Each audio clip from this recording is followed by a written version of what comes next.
So in terms of young adults and whether they were able to get the education they desired and pursue their dreams, it was an important part of propaganda for both of the German states during the Cold War.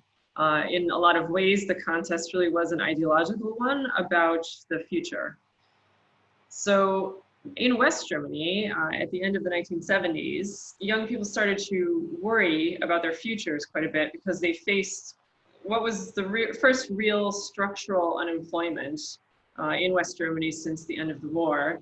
That means that it wasn't just a blip of unemployment for young people, but this was something that was caused by a fundamental change in the economy. So it was probably there to stay. So that was very worrying for them. But also this happens alongside the height, you could say, of left-wing terrorism. So the Red Army faction and others. There was also heightened awareness of environmental disaster and the destruction of the environment, which was another kind of existential threat to their futures. And there was also a reheating of the Cold War itself, where nuclear missiles were going to be put into Central Europe, into West Germany, which would make West Germany a target, Central Europe a target really for retaliatory missiles. So all these things led to a really pessimistic outlook, especially in the early 1980s. You hear two words in this time period, one of which is still used today. There's Ellenbogengesellschaft, which is literally like the elbow society, which is indicating that people of the time felt that it was becoming more competitive and that you really had to elbow your way in to a career or to get the best opportunities. And the other one is the Berufsverbot, so being forbidden to pursue certain careers. That was really began in the 1970s, and it was anyone in West Germany who was associated with an extremist group, a politically extreme group. They were not allowed to have a job as a civil servant. And in Germany, still today, a lot of jobs that you might not think are civil service jobs. So teachers, all teachers almost, postal workers, railroad workers, and to be associated with a potential terrorist group, you just had to maybe attend a protest, or it varied in different Bundesländer, right, different states. But it was something that perhaps limited free speech for young people in West Germany at this time. So it's not exactly like what's happening in the GDR, but there are these threats, you could say, to young people's futures. Now, in the GDR, the situation was very different. There was almost no unemployment. Legally, you were required to have a job in the GDR, but young people face different kinds of challenges, right? So here, there is a sort of unequal access to educational opportunities too, but it's based on your family's political background.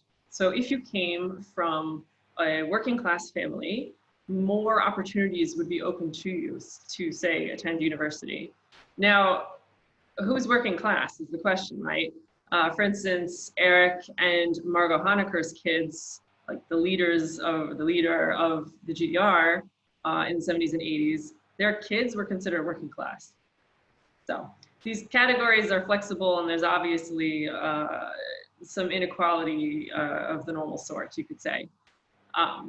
So a lot of teens and young adults in the GDR, what they had to do in order to access the educational opportunities were to play by the rules.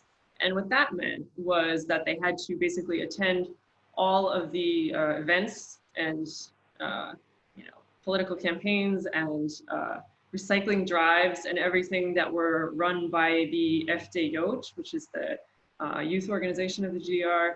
They had to dress in a way that was clean and well put together and act relatively like serious people.